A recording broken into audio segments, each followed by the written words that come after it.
Nitong first Sunday ng Nobyembre, nagtipon ang higit 600 sasakyan para sa Pink Motorcade ng mga Bataan for Lenny Volunteer.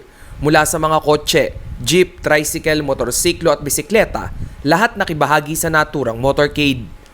Maging ang ilan sa ating mga kababayang miyembro ng Persons with Disability Sector all-out din ang partisipasyon at present sa Pink Motorcade.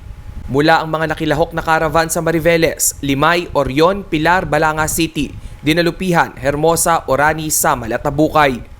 Hanggang sa mga coastal area ng probinsya, umabot din ang Pink Fever. Ang mga bangka ng mga Bataenyong mangingisda umarangkada rin na may banner ni Presidential Aspirant at Vice President Leni Robredo. Lubos naman ang pasasalamat ni Robredo sa mga volunteer na patuloy sa pag-organisa ng ligtas at payapang motorcade. Patuloy na palakasin at palawakin ang ating hanay, lumabas sa nakasanayan, at intindihin ang pinanggagalingan ng kahit sinong kausap.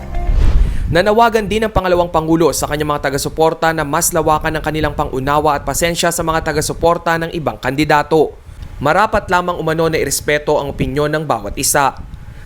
Kailangan nating ipakita sa kanilang hindi sila ang kalaban, kundi sila ang ipinaglalaban dahil mahal natin sila. At ang nagmamahal, kailangang ipaglaban ang minamahal. Simula pa lang ito ng ating pag-arangkada. Samantala, maliban sa mga Pink Motorcade, kaliwat kanan din ang partisipasyon ng mga Volunteers for Lenny sa buong gitnang Luzon.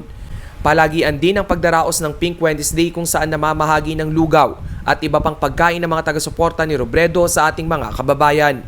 Rainiel Pawid, CLTV News.